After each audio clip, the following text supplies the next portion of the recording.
El verdadero simbolismo de la Navidad. Centrado. Conferencia de Samael Aun Weor. Centrado. Quinto Evangelio. El verdadero simbolismo de la Navidad. Esta noche platicaremos sobre el simbolismo de la Navidad. Es claro que este es un evento maravilloso sobre el cual urge meditar profundamente. El Sol, cada año, realiza un viaje elíptico que comienza desde el 25 de diciembre en adelante. Luego, regresa otra vez hacia el Polo Sur, hacia la zona donde está la Antártida. Por eso, precisamente, vale que reflexionemos en su honda significación. Por estos tiempos comienza el frío aquí en el norte, debido, precisamente, a que el Sol se está alejando hacia las regiones australes, y el 24 de diciembre el Sol habrá llegado al máximum, en su viaje hacia el sur. Si no fuera porque el Sol avanza hacia el norte, desde el 25 de diciembre en adelante, moriríamos de frío. La Tierra entera se convertía en una mole de hielo y perecería, realmente, toda criatura, todo aquello que tenga vida. Así pues, bien vale la pena que reflexionemos en el acontecimiento de Navidad. El Cristosol debe avanzar para darnos su vida, y en el equinoccio de la primavera se crucifica en la tierra, entonces madura la uva y el trigo. Y es precisamente en la primavera, cuando debe el Señor pasar por su vida, pasión, muerte, para luego resucitar. La Semana Santa es en primavera. El sol físico no es más que un símbolo del sol espiritual, del Cristosol. Cuando los antiguos adoraban al sol, cuando le rendían culto, no se referían propiamente al sol físico, no, se le rendía culto al sol espiritual, al sol de la medianoche, al Cristosol. Incuestionablemente, es el Cristosol quien debe guiarnos en los mundos superiores de conciencia cósmica. Todo místico que aprende a funcionar fuera del cuerpo físico a voluntad, es guiado por el sol de la medianoche, por el Cristo cósmico. Es necesario aprender a conocer los movimientos simbólicos del sol de la medianoche. Él es quien guía siempre al iniciado, Él es quien nos orienta, Él es quien nos indica lo que debemos y no debemos hacer. Estoy hablando, pues, en el sentido esotérico más profundo, teniendo en cuenta que todo iniciado sabe salir del cuerpo físico a voluntad, porque eso de no saber salir a voluntad, eso es propio del principiantes, o de gentes que hasta ahora están dando los primeros pasos en estos estudios. Desde que uno, pues, está en la senda, tiene que saber guiarse por el sol de la medianoche, por el Cristosol, aprender a conocer sus señales, sus movimientos. Si uno lo ve, por ejemplo, hundirse allá en el ocaso, ¿qué nos está indicando? Sencillamente, que algo debe morir en nosotros. Si uno lo ve surgir por el oriente, ¿qué nos dice eso? Que algo debe nacer en nosotros. Cuando salimos bien en las pruebas esotéricas, Él brilla en toda su plenitud en el horizonte. El Señor nos orienta en los mundos superiores, y uno tiene que aprender, pues, a conocer sus señales. Dubuy, y muchos otros, han estudiado el maravilloso acontecimiento de la Navidad. No hay duda, y eso lo reconoce Dubuy, de que todas las religiones de la antigüedad celebraron la Navidad. Así como el sol físico avanza hacia el norte, para dar vida a toda la creación, así también el sol de la medianoche, el sol del espíritu, el Cristosol, nos da vida si nosotros aprendemos a cumplir con sus mandamientos. En las Sagradas Escrituras, obviamente, se habla del acontecimiento solar, y hay que saberlo entender entre líneas. Cada año se vive, en el macrocosmos, todo el drama cósmico del Sol, cada año, repito. Téngase en cuenta que el Cristosol debe crucificarse cada año en el mundo, vivir todo su drama de la vida, pasión y muerte, para luego resucitar en todo lo que es, ha sido y será, es decir, en todo lo creado. Así es como todos recibimos la vida del Cristosol. También es cierto que cada año, el Sol, al alejarse por las regiones australes, nos deja, aquí en el norte, tristes, pues Él va a dar la vida a otras partes. Las noches largas de invierno son fuertes, en tiempo de Navidad, los días son cortos y las noches largas.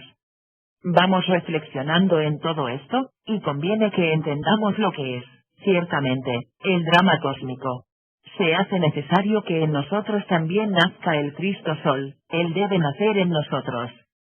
En las Sagradas Escrituras se habla claramente de Belén y de un establo donde Él nació. Ese establo de Belén está dentro de nosotros mismos, aquí y ahora. Precisamente, en este establo interior moran los animales del deseo, todos esos yoes pasionarios que cargamos en nuestra psiquis, eso es obvio. Belén mismo, es un nombre esotérico. En tiempos en que el gran Kabir Jesús vino al mundo, la aldea de Belén no existía. De manera que eso es completamente simbólico. Bel es una raíz caldea que significa torre del fuego. De manera que, propiamente dicho, Belén es torre del fuego. ¿Quién podría ignorar que Bel es un término caldeo que corresponde, precisamente, a la torre de Bel, la torre del fuego? Así pues, Belén es simbólico completamente. Cuando el iniciado trabaja con el fuego sagrado, cuando el iniciado elimina de su naturaleza íntima los agregados psíquicos, cuando de verdad está realizando la gran obra, indubitablemente ha de pasar por la iniciación venusta. El descenso del Cristo al corazón del hombre, es un acontecimiento cósmico humano de gran trascendencia. Tal evento corresponde, en verdad, a la iniciación venusta. Desafortunadamente, no se ha entendido realmente lo que es el Cristo. Muchos suponen que el Cristo, exclusivamente, fue Jesús de Nazaret y están equivocados. Jesús de Nazaret, como hombre, o mejor dijéramos, Jesús ben Pandira, como hombre, recibió la iniciación venusta, lo encarnó, mas él no es el único que haya recibido tal iniciación. Hermes Trismegisto, el 3 veces grande Dios Ibis de Tot, también lo encarnó. Juan el Bautista, a quien muchos consideraban como el Christus, el ungido, incuestionablemente recibió la iniciación venusta, lo encarnó. Los gnósticos bautistas aseguraban en la Tierra Santa que el verdadero Mesías era Juan y que Jesús era tan solo un iniciado que había querido seguir a Juan. Habían por esos días, disputas entre los bautistas y los gnósticos esenios, y otros. Así pues, que debemos entender al Cristo como es, no como una persona, no como un sujeto. El Cristo está más allá de la personalidad, del yo y de la individualidad. El Cristo, en esoterismo auténtico, es el Logos solar, representado por el Sol. Ahora comprenderemos por qué los incas adoraban el Sol, los náhuatl le rendían culto al Sol, los mayas lo mismo, los egipcios idénticamente, etc. No se trata de la adoración a un sol físico, no, sino a lo que se oculta tras de este símbolo físico. Obviamente, se adoraba era al Logos solar, al segundo Logos. Ese Logos solar es unidad múltiple perfecta, la variedad es unidad. En el mundo del Cristo cósmico, la individualidad separada no existe, en el Señor, todos somos uno. Me viene a la memoria, en estos instantes, cierto experimento, dijéramos, esotérico, realizado hace ya muchos años. Entonces, sumergido en profunda meditación, logré ciertamente el samadhi, el estado de mantella, o éxtasis, como se le denomina en el esoterismo occidental. Deseaba yo, por aquella época, saber algo sobre el bautismo de Jesús el Cristo, pues bien sabemos que Juan le bautizó. Fue profundo el estado de abstracción, logré el perfecto dharana, o sea concentración, el jnana, la meditación, y al fin conseguí el samadhi. Yo me atrevería a decir que fue un mahasamadhi, porque abandoné perfectamente los cuerpos físico, astral, mental, causal, búdhico y hasta el átmico. Conseguí, pues, retrotraer mi conciencia, en forma íntegra, hacia el Logos. Así, pues, en ese estado logoico, como un dragón de sabiduría, hice la correspondiente investigación. De inmediato me vi en la Tierra Santa, dentro de un templo, pero, cosa extraordinaria, me vi, a mí mismo, convertido en Juan el Bautista, con una vestidura sagrada. Vi cuando a Jesús lo traían con su vestidura blanca, su túnica blanca. Dirigiéndome a él, le dije: Jesús, desvístete de tu túnica, de tu vestidura, porque voy a bautizarte. Después, saqué de entre un recipiente un poco de aceite, de ese de olivos, le conduje al interior del santuario, lo ungí con aceite, le eché agua, recité los mantras hórridos. Posteriormente ya, el maestro se sentó en su silla, aparte. Yo guardé todo nuevamente, lo puse en su lugar, y di por terminada la ceremonia. Pero yo me vi, a mí mismo, convertido en Juan. Claro, una vez pasado el éxtasis, o samadhi, me dije, pero ¿cómo va a ser posible que yo sea Juan el Bautista? Ni remotamente, yo no soy Juan el Bautista. Me quedé bastante perplejo, y dije, voy a hacer, ahora, otra concentración, pero ahora no me voy a concentrar en Juan, voy a concentrarme en Jesús de Nazaret. Entonces escogí, como motivo de la concentración, al gran Maestro Jesús. El trabajo fue largo, dispendioso, la concentración se fue haciendo cada vez más profunda. Pronto pasé del dharana, concentración, al jhana, meditación, y del jhana pasé, posteriormente, al samadhi, o sea, al éxtasis. Un nuevo esfuerzo supremo, me permitió desvestirme de los cuerpos físico, astral, mental, causal, búdhico, átmico, hasta retrotraer mi conciencia, o absorberla en el mundo del logos solar. Y en tal estado, queriendo saber sobre el Cristo Jesús, me vi a mí mismo convertido en el Cristo Jesús, haciendo milagros y maravillas en la Tierra Santa, curando los enfermos, dando la vista a los ciegos, etcétera, etcétera, etcétera. Y por último me vi vestido con la vestidura sagrada, llegando ante Juan, en aquel templo. Entonces Juan se dirige a mí, me dice: Jesús, quítate tu vestidura, porque voy a bautizarte. Se cambiaron los papeles, ya no me vi convertido en Juan, sino en Jesús, y recibí el bautismo de Juan, tal como lo he dicho. Pasado el samadhi, regresando al cuerpo físico, vine perfectamente a evidenciar, con toda claridad, que en el mundo del Cristo cósmico todos somos uno. Si hubiera querido meditar en cualquiera de ustedes, allá en el mundo del Logos, me hubiera visto convertido en cualquiera de ustedes, viviendo la vida de ustedes, y es que allí no hay individualidad, ni personalidad, ni yo. Allí todos somos el Cristo, allí todos somos Juan, allí todos somos el Buda, allí todos somos uno. En el mundo del Logos, no existe la individualidad separada.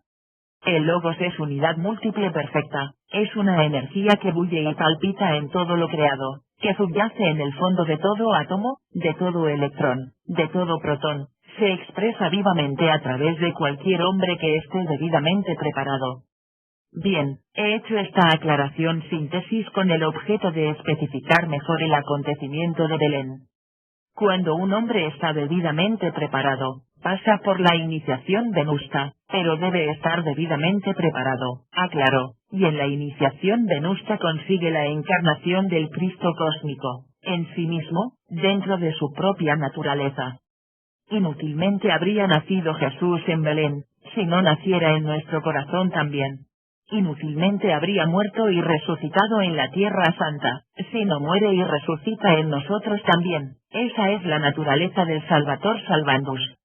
El Cristo íntimo debe salvarnos, pero salvarnos desde adentro a todos nosotros. Quienes aguardan la venida de Jesús de Nazaret para un remoto futuro, están equivocados. El Cristo debe venir ahora, desde dentro. La segunda venida del Señor es desde adentro, desde el fondo mismo de la conciencia. Por eso está escrito lo que él dijo: si oyeres a alguien diciendo en la plaza pública está el Cristo, no creáis. Y si os dijeran, está allí en el templo, predicando, no creáis. Porque es que el Señor no vendrá esta vez desde afuera, sino desde adentro, vendrá desde el fondo mismo de nuestro corazón, si nosotros nos preparamos. Pablo lo aclara, diciendo, de su virtud tomamos todos gracia por gracia. Entonces, hay documentación. Si uno se estudia cuidadosamente a Pablo de Tarso, veremos que rara vez alude, él, al Cristo histórico.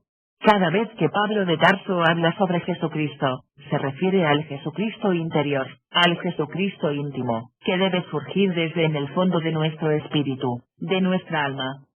En tanto un hombre no lo haya encarnado, no puede decirse que posee la vida eterna. Solo él puede sacar a nuestra alma del Hades, solo él puede, verdaderamente, darnos vida, y dárnosla en abundancia.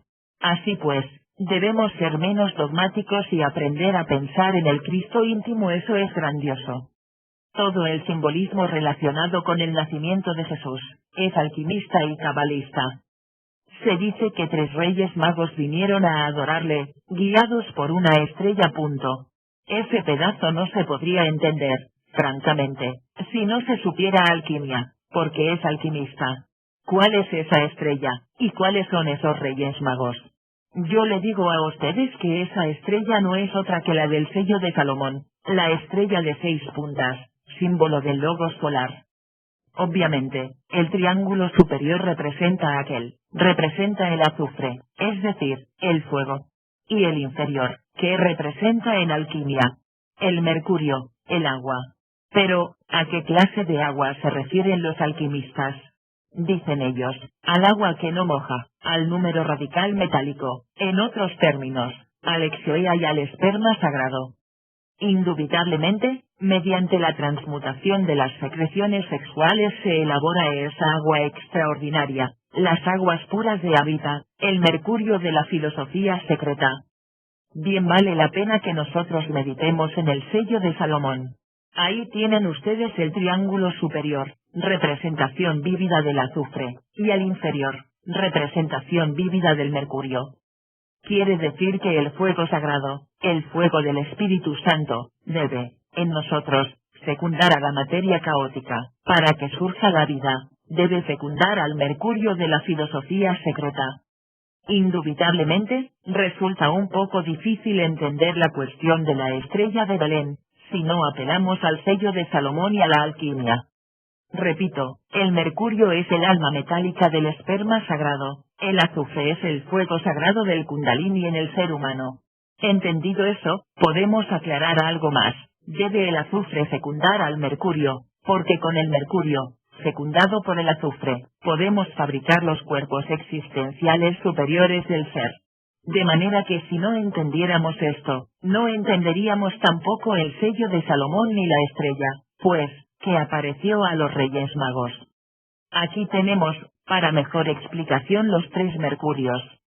Primero, esto es lo que los alquimistas denominan azogue en bruto, o sea el esperma sagrado, propiamente dicho. Este segundo mercurio es, precisamente, el alma metálica del primero. Mediante la transmutación del esperma, se convierte esta en energía. A esa energía sexual se le denomina alma metálica del esperma. Y la tercera es la más importante. Es precisamente, el famoso. Es un poco complicadito y difícil de entender, pero si ustedes ponen atención podrán, siquiera, forjarse una idea. Me piden que les explique lo que es la Navidad, y tengo que explicarla como es, o no explicarla. Incuestionablemente, lo primero que tenemos es el azogue en bruto, el esperma sagrado. Segundo, la energía sexual, resultado de transmutación del esperma. Tercero, el mercurio ya fecundado por el azufre, o en otros términos, la energía sexual ya fecundada por el fuego sagrado, mezcla, pues, de energía y fuego que sube por la espina dorsal, para llevarnos a la autorrealización íntima del ser. Este tercer mercurio es el arché de los griegos. De manera que en el arché, hay sal, hay azufre, hay mercurio, eso es obvio. Allá arriba, en el macrocosmos, la nebulosa, por ejemplo, está compuesta de sal, azufre, mercurio, allí hay arché, es el arché de los griegos, de allí salen las unidades cósmicas. Aquí abajo, nosotros necesitamos fabricar el arché, ¿cómo? Mediante la transmutación. Y de ese arché, que será un compuesto de sal, de azufre, de mercurio, nacerán los cuerpos existenciales superiores del ser. Si alguien posee los cuerpos astral, mental y causal, se convierte en un hombre de verdad, eso es obvio, y recibe sus principios anímicos y espirituales. Claro, en principio no tenemos sino el azogue en bruto, que hay que transmutarlo, es decir, las secreciones sexuales que hay transmutarlas, sublimarlas, convertirlas en energía. Esa energía se denomina mercurio, alma metálica del esperma. Esa energía sube por los cordones espermáticos hasta el cerebro.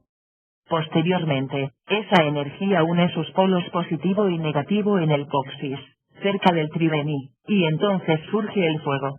El fuego hace fecunda a tal energía. El fuego, mezclado con tal energía, sube por la médula espinal hasta el cerebro. El excedente de tal mercurio, fecundado por el azufre, viene a cristalizar en los cuerpos existenciales superiores del ser. Primero se formará el cuerpo astral, segundo se formará el cuerpo de la mente, y tercero, se formará el cuerpo causal. Cuando alguien posee los cuerpos astral, mental y causal, recibe sus principios anímicos y espirituales, es decir, se convierte en un hombre de verdad. Así pues, eso es indispensable. Pero crear los cuerpos existenciales superiores del ser, es una cosa, y llevarlos a la perfección, es otra cosa diferente. Incuestionablemente, la sal, el azufre y el mercurio son la base de todo. Donde quiera haya materia, hay sal, toda materia se reduce a la sal, y toda sal puede ser convertida en oro. Así pues, los cuerpos existenciales superiores de ser, vienen a ser una mezcla de sal, azufre y mercurio. La sal de cualquiera de esos cuerpos, mediante la acción combinada del azufre y del mercurio, se convierte en oro. Convertir tales cuerpos en oro, en vehículos finos de oro, sería lo indicado, y esa es la gran obra. Pero no se podría realizar tal prodigio, si no recibiera uno una ayuda extra. Esa ayuda maravillosa consiste en la Navidad del corazón. Debe nacer el Cristo en el corazón del hombre, para que se pueda realizar esa gigantesca labor, ¿cuál es la de transformar los cuerpos existenciales superiores del ser, en vehículos de oro puro? Ahora bien, situémonos en cualquier vehículo de estos, el cuerpo astral. Imaginemos a una persona que tiene un cuerpo astral. Uno sabe que tiene un cuerpo astral cuando puede usarlo, cuando puede moverse con él, consciente y positivamente, cuando puede viajar de un planeta a otro con el mismo punto. Imaginemos una persona que tiene ese cuerpo astral, pero que está trabajando para convertirlo en un vehículo de oro puro, es decir, que quiere perfeccionarlo. No podrá hacerlo sin eliminar el mercurio seco, es decir, los yoes, y el azufre arsenicado, es decir, los átomos sanguinolientos de la lujuria. Obviamente necesitará ayuda, y si consigue eliminar el mercurio seco y el azufre arsenicado, o azufre venenoso, entonces su cuerpo astral se convertirá en un vehículo de oro. Mas la labor es difícil. Afortunadamente el Cristo íntimo interviene, y ayuda a eliminar todo ese mercurio seco y ese azufre venenoso o arsenicado, y al fin, como resultado de su trabajo, el vehículo se convierte en un cuerpo de oro. Mas antes de convertir ese cuerpo astral en un vehículo de oro precioso, forzosamente tendrá que pasar por varias etapas. La primera está simbolizada por el color negro, por el cuervo negro, por la hoz, por Saturno. ¿Por qué? Porque el iniciado habrá de entrar en un franco trabajo de muerte, tendrá que eliminar, destruir, desintegrar todos los elementos inhumanos que lleva en su cuerpo astral, y eso es muerte, podredumbre, hasta conseguir el color blanco, que es fundamental. Obviamente, ese color blanco está representado por la paloma blanca. A los iniciados de Egipto se les ponía el ka, o sea la vestidura de lino blanco, para representar, pues, la castidad, la pureza. Después, el tercer símbolo es el águila amarilla, recibe, el iniciado, el derecho a usar la túnica amarilla. Y en la cuarta fase del trabajo, el iniciado, pues, recibe la púrpura. Cuando recibe la púrpura, ya su cuerpo astral ha quedado convertido en un vehículo de oro puro de la mejor calidad. Pero el jefe de todo ese trabajo alquimista es, precisamente, el Cristo íntimo. Los sabios dicen que la sal, el azufre y el mercurio, son los instrumentos pasivos de la gran obra, y lo más importante, dicen ellos, es el magnés interior. Ese magnés, citado por Paracelso, no es otra cosa sino el Cristo íntimo, el Señor. Él debe realizar, en verdad, toda la gran obra. He citado como ejemplo el cuerpo astral, pero idéntica labor hay que hacer con cada uno de los cuerpos existenciales superiores del ser. Tal labor, sin el magnés interior de la alquimia, sería algo más que imposible. Por eso es que, incuestionablemente, al comenzar uno en la gran obra, debe encarnar al Cristo íntimo. Él nace en el establo de nuestro propio cuerpo, ahí dentro tenemos todos los animales del deseo y de las pasiones inferiores. Él tiene que crecer, desarrollarse a través del ascenso de los grados, convertirse en un hombre entre los hombres, hacerse cargo de todos nuestros procesos mentales, volitivos, sexuales, emocionales, etcétera, etcétera, etcétera. Pasar como un cualquiera entre cualquieras. Siendo el Cristo un ser tan perfecto, que no es pecador, sin embargo tiene que vivir como pecador entre pecadores, desconocido entre los desconocidos, esa es la cruda realidad de los hechos. Pero va creciendo, y se va desarrollando, a medida que va eliminando, en sí mismo, los elementos indeseables que llevamos dentro. Es tanta su integración con nosotros mismos, que se echa toda la responsabilidad sobre sus hombros. Se ha convertido en un pecador como nosotros, siendo que él no es pecador, sintiendo, en carne y hueso, las tentaciones, viviendo como cualquiera, y así, poco a poco, a medida que va eliminando los elementos indeseables de nuestra psiquis, no como algo ajeno, sino como propio de él, se va desarrollando y desenvolviendo en el interior de sí mismos. Eso es precisamente lo maravilloso. Si no fuera así, sería imposible, pues, realizar la gran obra. Él es el que tiene que eliminar todo ese mercurio seco y todo ese azufre venenoso, para que los cuerpos existenciales superiores del ser puedan convertirse en vehículos de oro puro, oro de la mejor calidad. Claro está que sí. Los 3 reyes magos que vinieron a adorar al niño, representan los colores de la gran obra. El primer color es el negro. Cuando estamos perfeccionando un cuerpo, repito, está simbolizado eso con el cuervo negro de la muerte. Es la obra de Saturno, simbolizada por aquel rey mago de color negro. Porque entonces estamos pasando por una muerte, la muerte de todos nuestros deseos y pasiones, etcétera, etcétera, en el mundo astral. La paloma blanca sigue después, es decir, el momento en que ya, habiendo desintegrado todos los yoes del mundo astral, tenemos el derecho a usar la túnica de lino blanco, la túnica del Ka egipcio, o la túnica de Isis. Es claro que está representada, como dije, por la paloma blanca. Ese es el segundo de los reyes, el rey blanco. Y si se ha avanzado mucho, hacia la perfección del cuerpo astral, aparecería el color amarillo en él mismo, y el derecho a usar la túnica amarilla. Es entonces cuando aparece el águila amarilla, y esto nos recuerda al tercero de los reyes magos, el de raza amarilla. Por último, la corona de la obra es la púrpura. Cuando un cuerpo, sea el astral, el mental o el causal, etc., ya es de oro puro, se recibe la púrpura de los reyes, porque se ha triunfado. Es la púrpura que todos los 3 reyes magos, como reyes, llevan sobre sus hombros. De manera que ahí ven ustedes que los 3 reyes magos no son, como muchos creen, 3 personas. No señor, son los colores fundamentales de la gran obra. Y el Jesucristo es íntimo, es de adentro. Jesús, en hebreo, es Jesúa, y Jesúa es Salvador, y como Salvador, nuestro Jesúa particular tiene que nacer en este establo que llevamos dentro, para realizar la gran obra. Él es el magnés interior del laboratorio alquimista. El gran maestro debe surgir, pues, en el fondo de nuestra alma, de nuestro espíritu.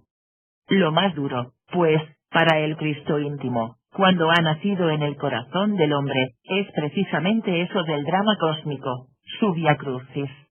En el Evangelio aparecen las multitudes, pidiendo la crucifixión del Señor. Esas multitudes no son de ayer, de un remoto pasado, como suponen las gentes, de algo que sucedió hace 1975 años. No, señores, esas multitudes están dentro de nosotros mismos, son nuestros famosos yoes. Pues, dentro de cada persona habitan miles de personas, el yo odio, el yo tengo celos, el yo tengo envidia, el yo soy codicioso. Es decir, cuántos defectos tenemos, y cada defecto es un yo diferente. Estoy hablando aquí, de esta manera y de este modo, sencillamente porque veo que los hermanos que están aquí en su mayoría son ya de la institución, ¿no? Habrá algunos visitantes, pero si los visitantes no entienden, pues que me excusen. Pero, en realidad de verdad, como todos son de la institución, puedo hablarles de este modo.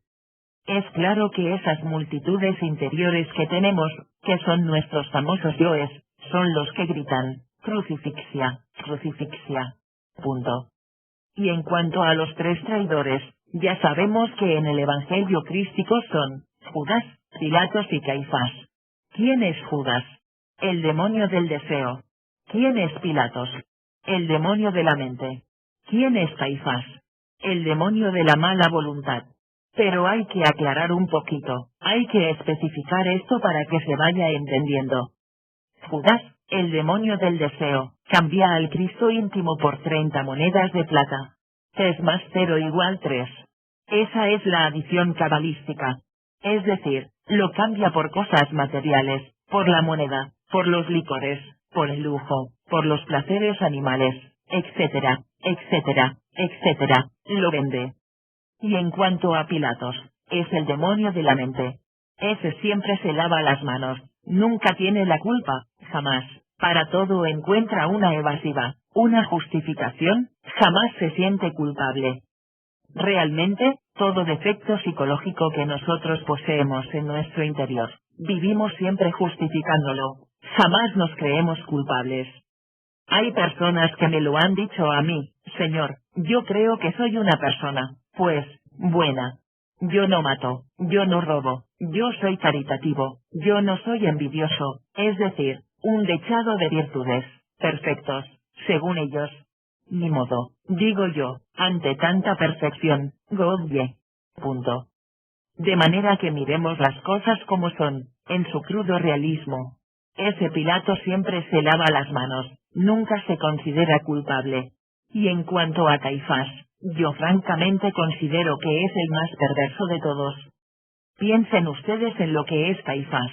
El Cristo íntimo nombra, muchas veces, a un sacerdote, a un maestro, un iniciado para que guíe a sus ovejas, las apaciente, le entrega el mando y lo pone al frente de una congregación, y el tal sacerdote, o el tal maestro, etcétera, o el iniciado, en vez de guiar a su pueblo sabiamente, vende los sacramentos, prostituye el altar, fornica con las devotas, etcétera, etcétera, etcétera. Conclusión, traiciona al Cristo íntimo, eso hace Caifás. Es doloroso eso. Claro, es horrible, es una traición, de lo más sucia que hay. Y no hay duda que son muchas las religiones que en el mundo se han prostituido, eso es obvio, son muchos los sacerdotes que han traicionado al Cristo íntimo. No me refiero a tal o cual secta, no, sino a todas las religiones del mundo.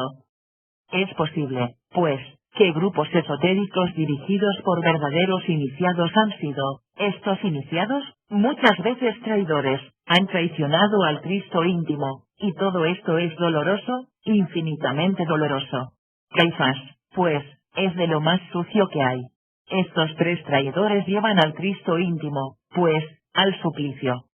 Piensen, por un momento, al Cristo íntimo en el fondo de cada uno de ustedes, al dueño de todos sus procesos mentales y emocionales, luchando por salvar a cualquiera de ustedes, sufriendo horriblemente, sus propios yoes, de ustedes, protestando contra él, blasfemándole, poniéndole la corona de espinas, azotándolo. Bueno, esa es la cruda realidad de los hechos, el drama cósmico, vivido internamente. Al fin, el Señor íntimo tiene que subir al Calvario, eso es obvio, y baja al sepulcro, con su muerte, mata a la muerte.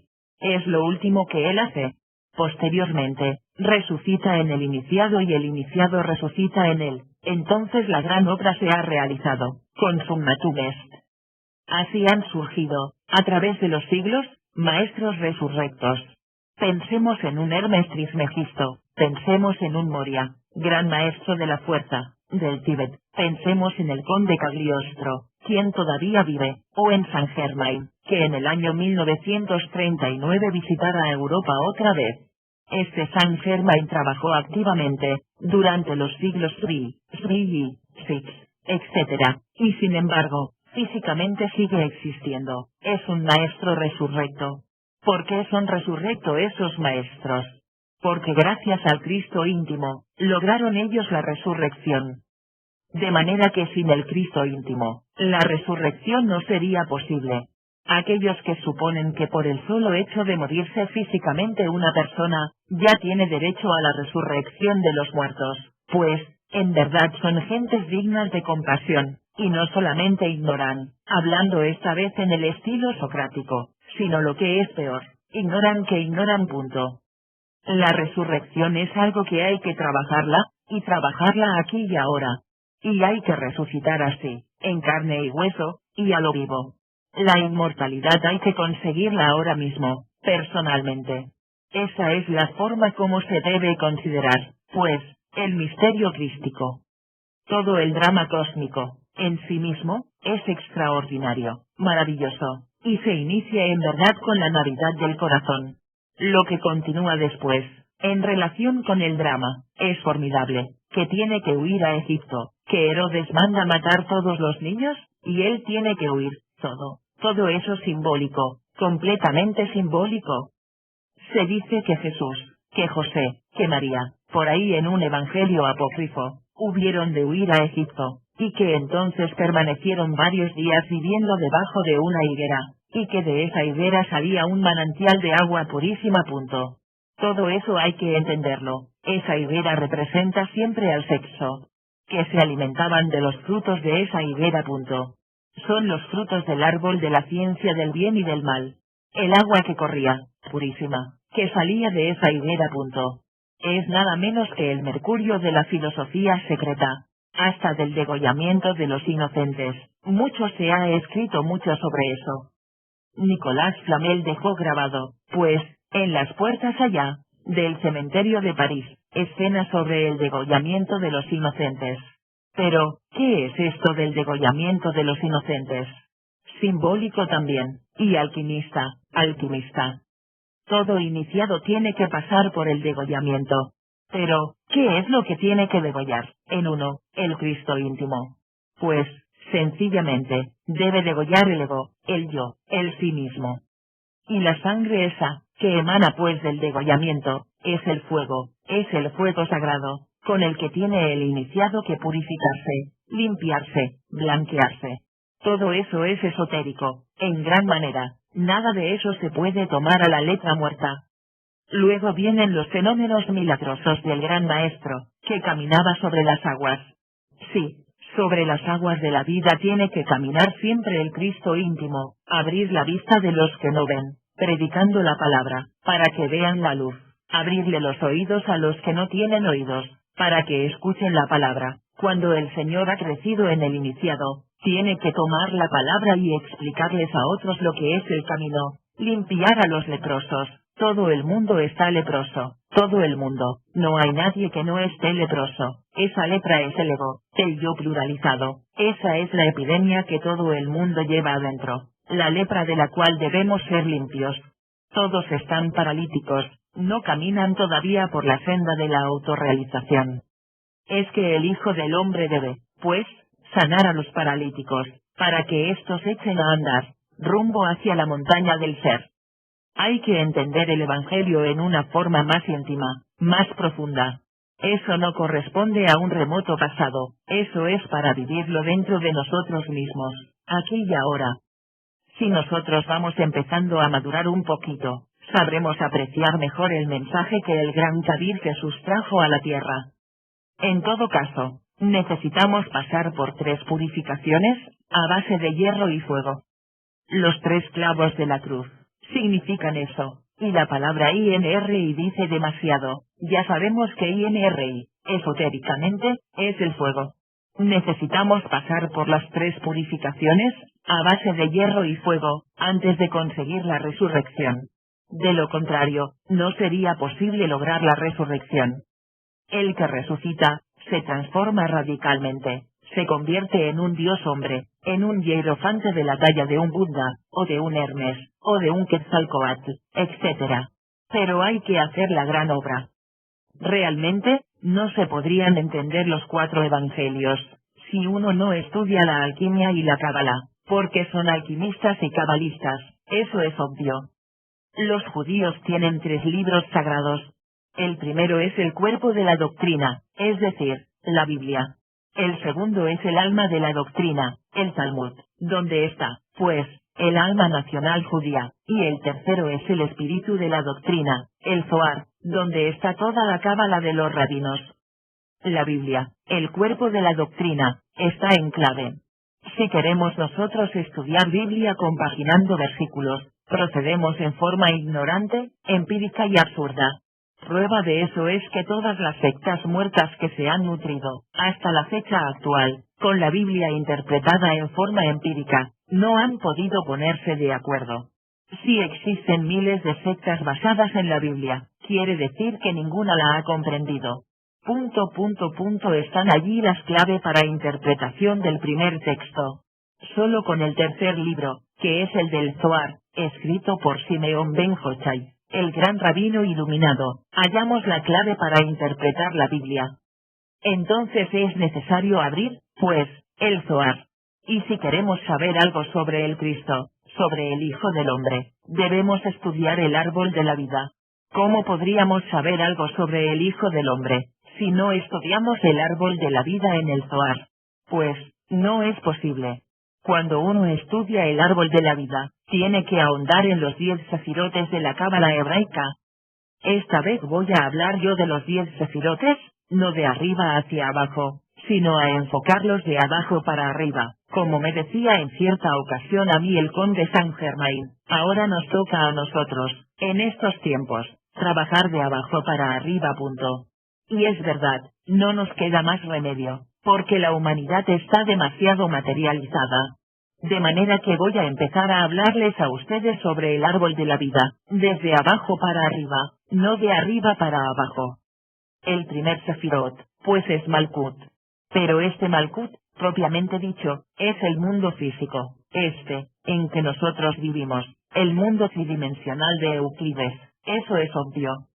Los científicos pueden conocer la mecánica de los fenómenos, pero, ¿qué saben ellos sobre el fondo vital? Absolutamente nada, pero nada. Tomemos un cuerpo físico cualquiera. Descubrimos que está compuesto por órganos, por eso es un organismo. Los órganos, a su vez, están compuestos de células, las células por moléculas, las moléculas de átomos, y si fraccionamos cualquier átomo, liberamos energía. Los científicos pueden jugar, dijéramos, con la biomecánica de los fenómenos, pero no pueden crear vida, imposible.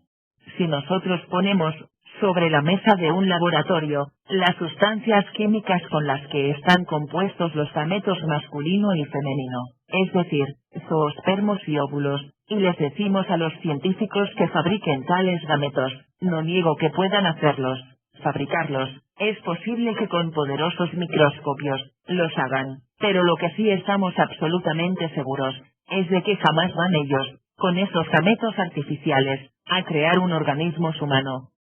Se han creado cohetes que viajan a la luna, aviones supersónicos que han roto la barrera del sonido, pero no han sido los científicos capaces de crear una simple semilla vegetal artificial, con posibilidades de germinación. Don Alfonso Herrera, el gran sabio mexicano, aquel que creara la teoría de la plasmogenia, fabricó la célula artificial, pero fue una célula que nunca tuvo vida, una célula muerta. Se pueden pasar semillas, por ejemplo, de café, de una tierra a otra tierra. Correcto. También se pueden pasar semillas de una persona a otra persona, hacer, dijéramos, inseminaciones artificiales. Todo esto es posible, pero se está jugando ahí con lo que la naturaleza hizo. Porque, vamos a ver si son capaces, los científicos, de fabricar esas semillas, con posibilidades de convertirse en algo vivo. Eso nunca se ha visto, jamás se verá. Conclusión, la vida es algo diferente, el organismo humano necesita de un nexus formativus, como lo dijera don Emmanuel Kant, el filósofo de Königsberg, para su sostenimiento.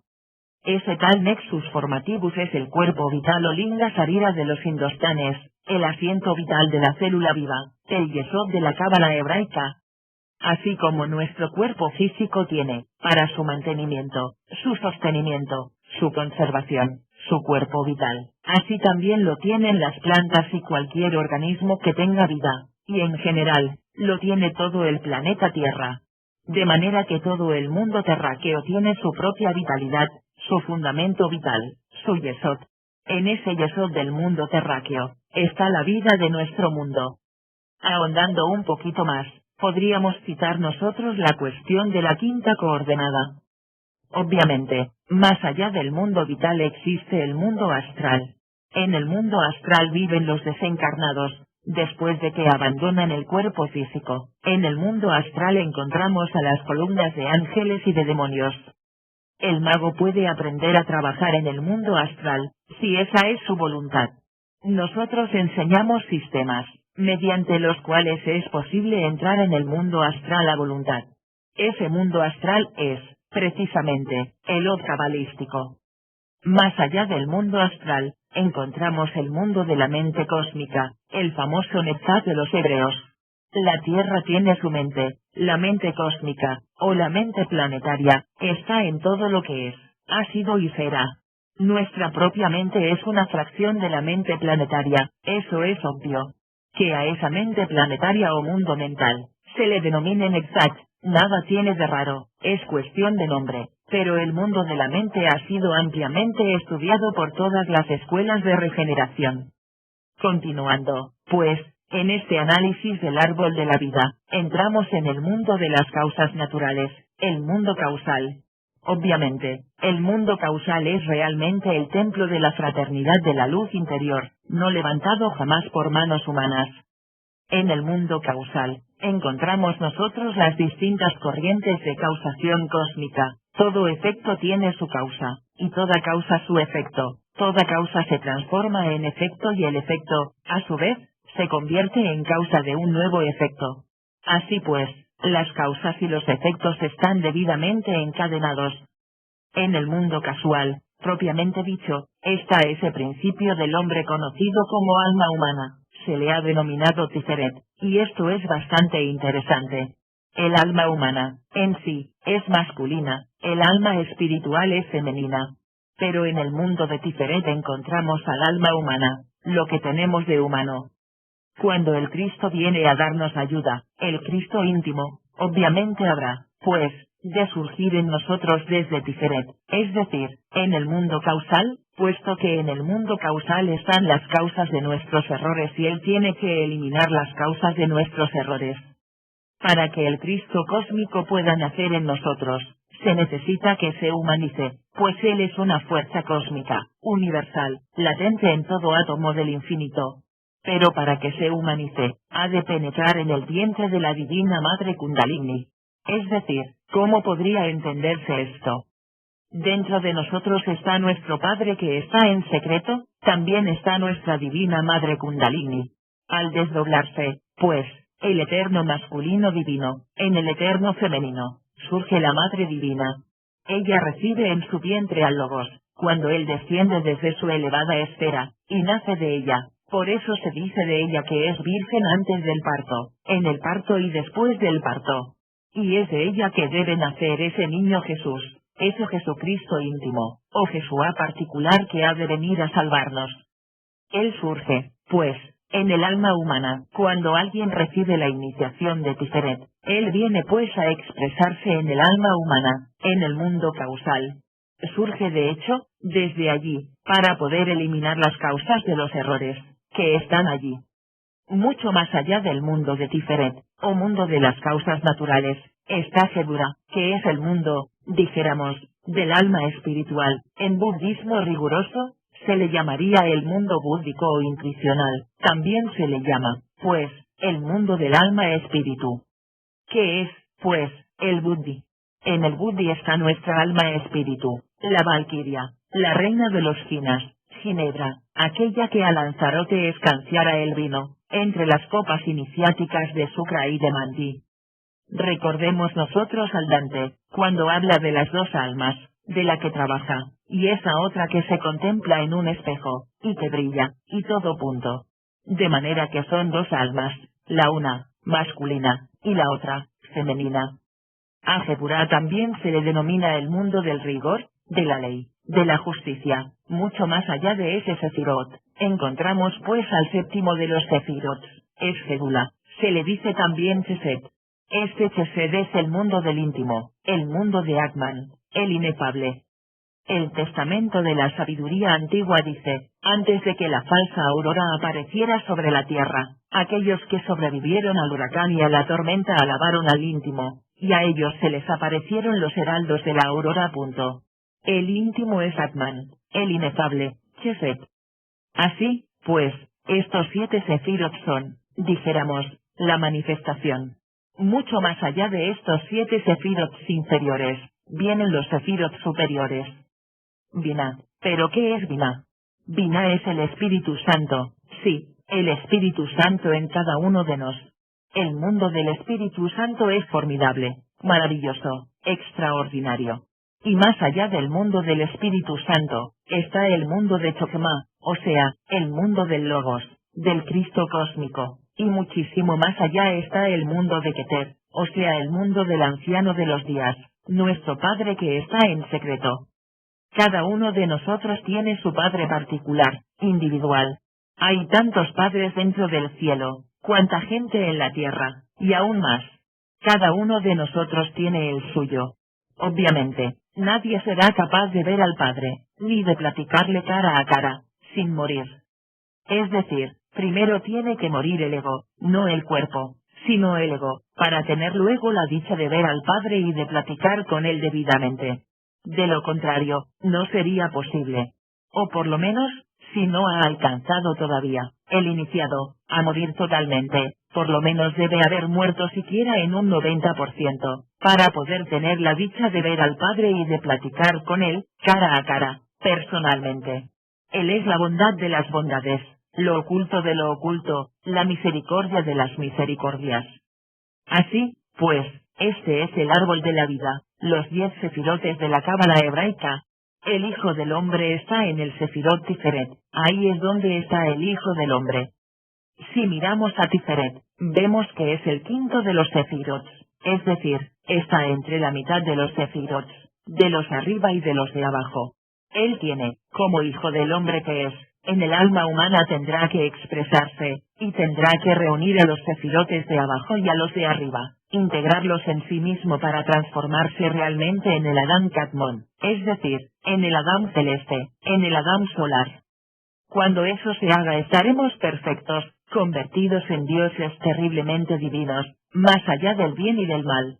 Pero sin el Cristo, que viene a manifestarse en Tiferet, no sería posible llegar a tan tremendas alturas. El Señor es, pues, fundamental para la gran obra, Él es el magnés interior de la alquimia. Comprendiendo, pues, el árbol de la vida, sabemos lo que es también el Hijo del Hombre, tal como figura en la Biblia. Pero no podríamos saber qué es el Hijo del Hombre, si nosotros no estudiamos el árbol de la vida en el Zohar. Por ejemplo, se habla en las Sagradas Escrituras, por ahí, parece que en San Lucas, no recuerdo exactamente en qué punto, pero se habla del Hijo del Hombre, dice, aquel que negare al Hijo del Hombre, ese es anticristo. Obviamente que así es. Porque el que niega al Hijo del Hombre, que está aquí en Tiferet, o sea, al alma humana, que lo niega en su expresión como al alma humana, aquel materialista que niega al alma humana, que priva al ser humano de la posibilidad de tener alma humana, aquel, como un Carlos Marx, que con su dialéctica materialista le quita a la humanidad los valores eternos, obviamente que se convierte en anticristo, porque si el Cristo se expresa a través de Tiferet, el que se manifiesta en contra de Tiferet, del alma humana o principio causal, quien niegue ese alma, el materialista, es anticristo. De manera que el anticristo de la falsa ciencia, actualmente vive sobre la faz de la tierra. Todos esos científicos ateos, enemigos del Eterno, anticristo son, en un 100%, porque niegan al Hijo del Hombre. Reflexionemos en todas estas cuestiones, mis queridos hermanos, para que vayamos entendiendo lo que el Cristo íntimo y la Navidad del corazón. Buda y Jesús, o Buda y el Cristo, se complementan dentro de nosotros mismos. Les narraba yo a ustedes, alguna vez un caso insólito, de que alguna fui por ahí, dentro de un templo budista, en el Japón, y hablé algo adentro, ante la congregación, sobre el Cristo. Se produjo, naturalmente, un rumor de todos los monjes. Estaba yo en pleno monasterio budista. De hecho, los monjes se dirigieron al maestro y le contaron que un hombre estaba hablando a favor del Cristo. Yo esperaba que aquel monje viniera furioso contra mí, con palos y quién sabe qué más, ¿no? Pero afortunadamente nada sucedió. Me dijo: ¿cómo es que usted, aquí, en un templo budista, habla a favor del Cristo? Y le respondo: con el profundo respeto que esta congregación merece, me permito decirles que el Cristo y el Buda se complementan. Pues, entonces vi con asombro, que aquel maestro asintió así, y dijo: así es, Cristo y Buda se complementan. Lo afirmó, ante todos los monjes. Luego me habló con un koan, para darme a entender que el Cristo y el Buda son dos actores íntimos que uno lleva en su interior.